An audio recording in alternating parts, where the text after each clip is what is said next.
Hey, greetings everybody. Gleekon here again, coming at you with another episode of Lore of Warcraft as we start our second half of the second book, second half of the trilogy with chapter 13. There's some ominous stuff going on here. Illidan's starting to be corrupted, just barely, and the dragons they're screwed. And we just don't know it yet. Alright, let's watch chapter 13. Stay a while and listen. The demons had a tendency to slaughter anything and anyone in their path. That made it difficult to gather prisoners for questioning, something Captain Varothan felt a necessity.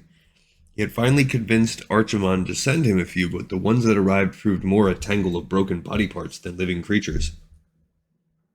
The scarred night elf spent a few minutes on the last of the lot, then did the ruined figure a favor by slicing open his throat. The interrogation had been a debacle, but not through any fault on his part. The Legion's commanders did not seem to understand the basic need for questioning. Varothan would have preferred to be out in the field, but he did not want to leave the palace, especially not of late. The thing that had been Lord Xavius had not been seen for days, but in that time several of the Highborn had utterly vanished. He's corrupt, he's gaining more satyrs, and he's out there trying to gain Illidan. Manaroth took it in stride, and so the captain suspected that he knew the reason. The officer disliked being left out of the information loop in any way. "Dispose of that rubbish," he ordered the two guards. As they moved to obey, Captain Varothan cleaned his dagger and replaced it. He gazed around the interrogation chamber, a blocky 6x6 room with only a single blue glow crystal to illuminate it. Shadows filled the corner. An iron door 3 inches thick was the only exit. Centuries of blood stained the floor. The queen never visited the lowest depths of her residence, and Varothan did not encourage her. Such work was not for one of her acute sensibilities. The soldiers dragged the unfortunate's corpse out, leaving the captain to his thoughts. There had been no news from the Houndmaster. Manaroth had not revealed any concern, but the night elf wondered if something had befallen the powerful demon. If so, then it behooved someone to take the lead in hunting down the spellcasters. The demons had failed so far, and Varothan itched for a chance to redeem himself in that regard, after having lost 2 of them to an enchanted and hostile forest. But that would mean leaving the palace. He reached down with both hands to adjust the sword at his side, and suddenly brought the blade out, thrusting it into the shadows to his left. The keen edge came within an inch of a figure unseen in those shadows until now. Rather than be startled, however, the other simply leered at the captain. "A sharp sword, a sharp wit, Captain Varothan." At first the soldier thought that he was dealing with Xavius again, but a closer study showed differences in the face. Varothan ran through his analytical mind the faces of all the Highborn and matched this hoofed creature's visage with one. "Master Varothan, we'd wondered where you'd gone." The former sorcerer edged out of the shadows as Varothan sheathed his weapon. "I have been relearning." With barely concealed distaste, the night elf eyed the transformation. To him, the satyrs were an abomination. "And have others been relearning also?" "A select few." At last, the captain had an explanation as to where the missing Highborn had gone. They were still here, merely changed into these grotesque parodies. Xavius' new form had been one of the few decisions by Sargeras that Varothan questioned. More powerful he supposedly might be, but the former advisor's mind had clearly been altered too. There was something animalistic about him that went beyond his outer appearance, something animalistic and devious. And from what little he had seen of Varothan so far, the rest of the missing Highborn were likely as unstable as their leader. "Where is Xavius?" he asked of the satyr. "Wherever he must be, good captain," replied the horned figure, "performing that which will make sooner come true our glorious god's desire." "He's no longer in the palace," Varothan chuckled. "A sharp sword, a sharp wit." Captain Varothan felt tempted to draw that sword again and impale the mocking creature, perhaps even mount Protharn's head over a fireplace afterward. The satyr grinned back as if daring the soldier to react. Restraining himself, the scarred night elf asked, "And what then are you doing down here? You've some interest in the interrogations." "Amusement, you might say." "I've no time to waste on your antics and silly wordplay." Varothan pushed past Protharn, reaching for the door handle. "Nor, for that matter, those of the one who leads you." "You served him once. You'll serve him again." I serve the great Zargaris and my queen, and no other, retorted the officer. And if he thinks... As he spoke, the captain glanced back to where the satyr had stood. However, when he sought Prothorn, he found only shadow. With a snarl, the night elf barged out of the chamber. The queen would have to be told more about these accursed satyrs. He did not trust them. He certainly did not trust Lord Xavius anymore. If only he knew where the former advisor had gone. Malfurion could not believe the utter evil he sensed within the dragon's soul. How could a thing created to be the savior of the world radiate such malevolence? What had the dragon Neltharion wrought? Bracing himself, the druid cautiously probed the disc again. So simple, so innocent in appearance. Only by seeking within could anyone understand the awful truth. It amazed him that Ysera could not sense it. Surely the mistress of the Emerald Dream would have understood, yet, like the others, the disc was shielded from her in such a subtle fashion that even if she held it, he doubted the aspect would have noted a thing. Perhaps if Malfurion dismantled the protective spell, then the others would realize the truth before it was too late. Putting aside his disgust, he pushed deeper into the disc. Through his highly trained senses, he located the spell's nexus. The druid began trying to unravel it. A jolt like 1,000 bolts of lightning instantly ravaged his ethereal form, almost tearing it to insubstantial shreds. Malfurion silently screamed. He looked for aid from Ysera, but to his horror, she did not seem to note his agony. But another did. He did not look directly at the night elf, but his thoughts practically barreled over the stricken druid. In an instant, the madness of the dragon soul's creator became all too clear. So, Neltharion roared, even though on the mortal plane he continued speaking so politely and amiably with the others. You tried to steal my glorious dragon soul! A monstrous invisible force compressed Malfurion from all sides. At first he stared in fear as his body contorted. Then he realized that the image he had of himself in his present state was just that, an image. Neltharion could have stretched him into a thin string and it would not have much affected the druid's health. That was not what the Earth Warder intended. He sought to crush Malfurion into a magical prison, preventing the intruder from giving any warning or touching the disc again.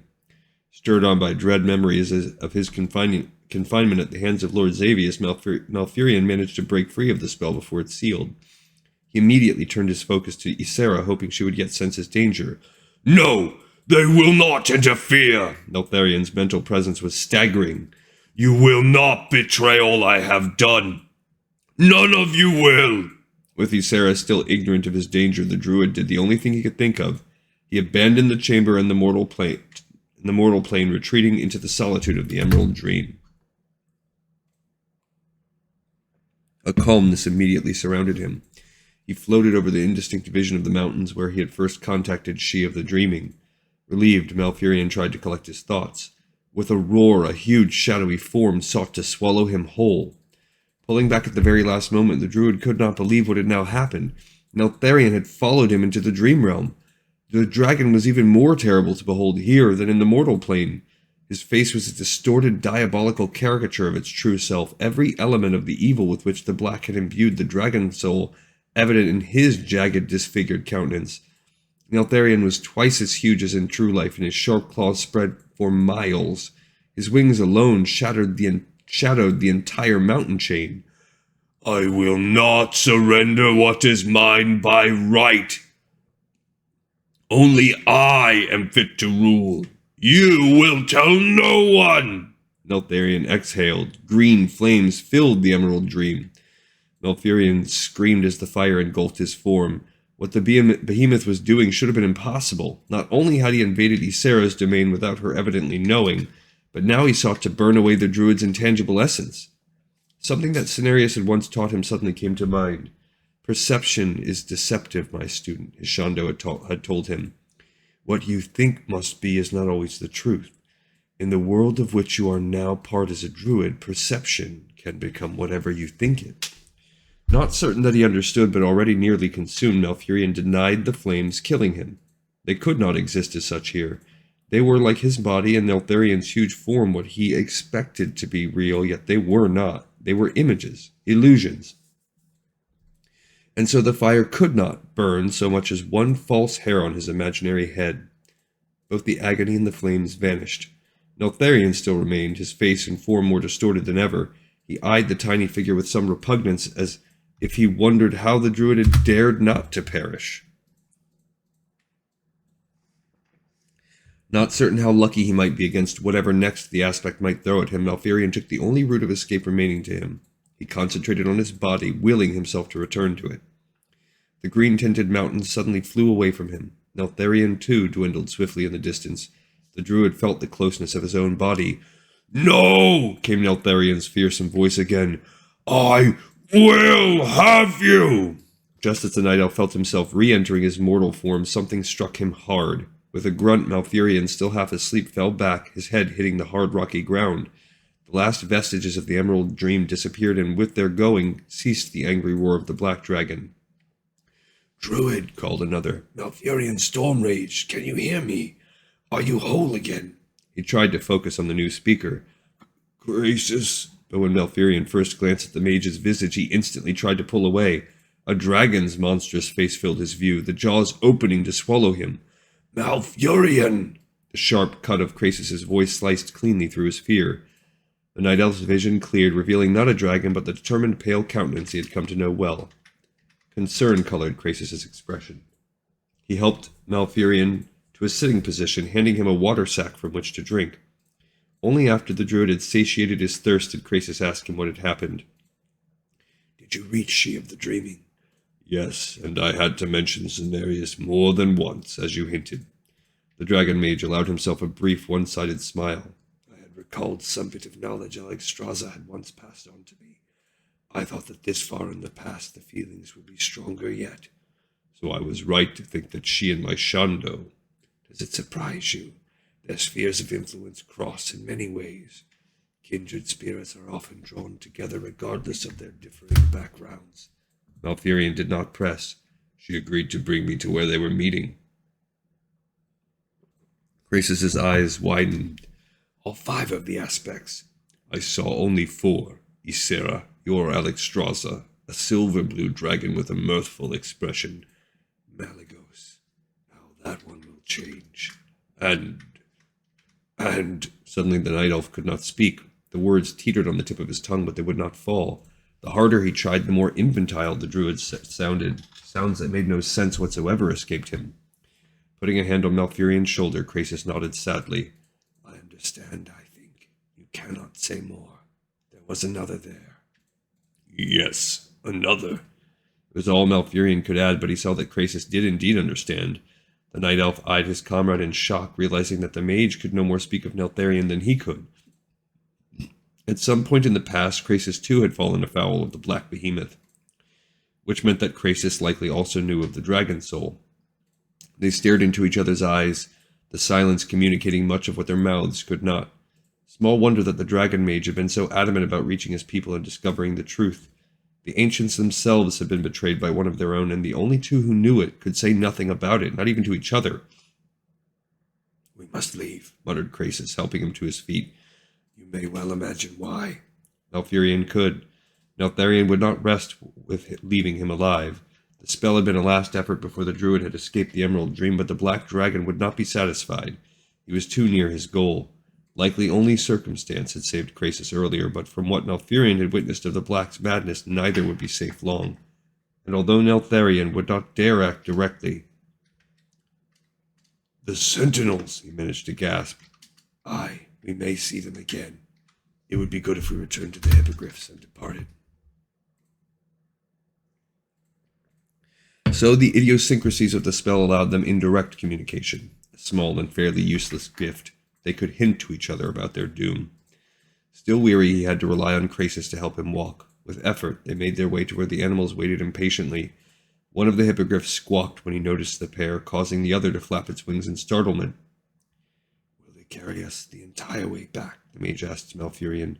"Yes, Cenarius would." The ground shook violently. The night elf and Krasus toppled over. Nearby, the hippogriffs fluttered a few feet upward.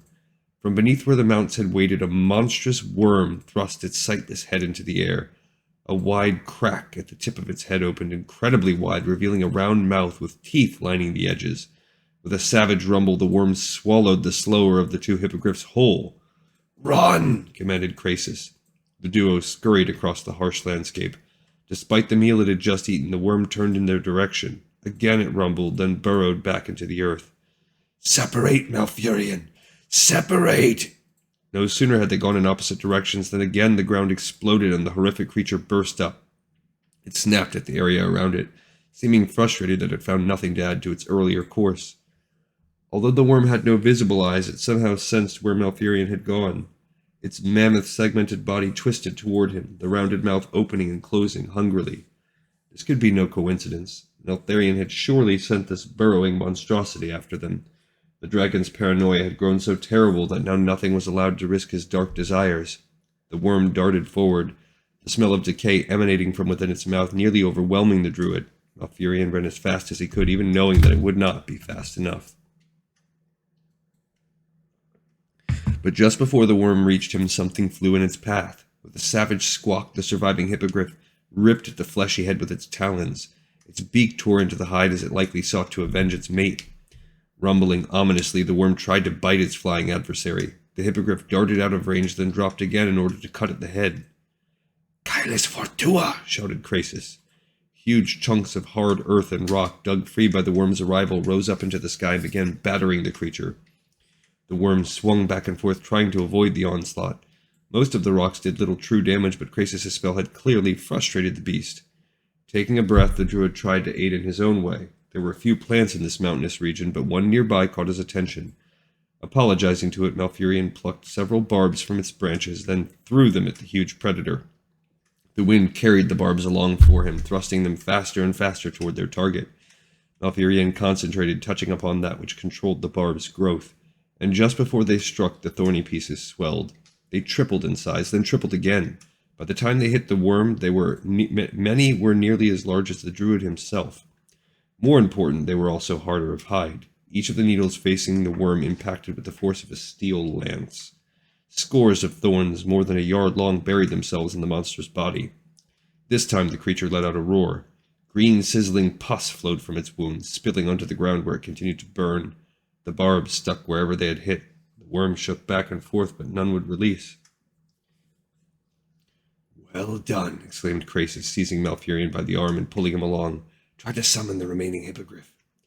Malfurion reached out to the animal, trying to get it to come to them, but the hippogriff's fury overrode his summons. The worm had devoured its mate, and it wanted vengeance. "It won't listen," yelled the druid, panic creeping into his voice. "Then we must continue to run."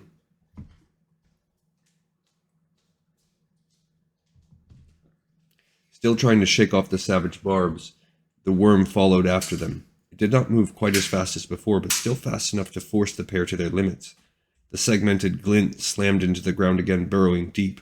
The earth below vibrated so violently that Malfurion stumbled. Krasus kept on his feet, but made little progress. "I must attempt something," he shouted. "I have feared to try it since coming to your land, but without the hippogriff it seems our only hope." "What?" Krasus did not respond, the dragon mage already casting. He's going to have to change into a dragon. I was already thinking that somehow they're going to need a dragon to get out of here. Malfurion felt unsettling forces arise near his companion, who drew an arc with his right arm and muttered words in a language the night elf had never before heard. Oh, it's going to be a teleport spell. As Krasus' hand cut the air, the latter literally sliced away, creating a gap in reality. No, not a gap, Malfurion mentally corrected himself. A portal. As the wizard completed the huge circle, the earth quaked. Turning to the druid, Krasus cried, "Through the gate, Malfurion! Through the..." The worm again broke through to the surface. Krasus tumbled backward. The night elf, just starting to obey, turned back to aid his companion. "You should have gone on," snapped Krasus. Its maw wide open, the monstrous burrower closed on the pair. Malfurion pulled the mage up, then threw both of them toward the portal. He could feel the worm closing on them, smell its deathly odor. Escape seemed so far away. And as they entered the portal, the worm lunged. I wonder if we're going to get a worm going through the portal too. All right, that was a short one. That was a short chapter. But we are chapter 13 done in the books. I guess what we could argue is that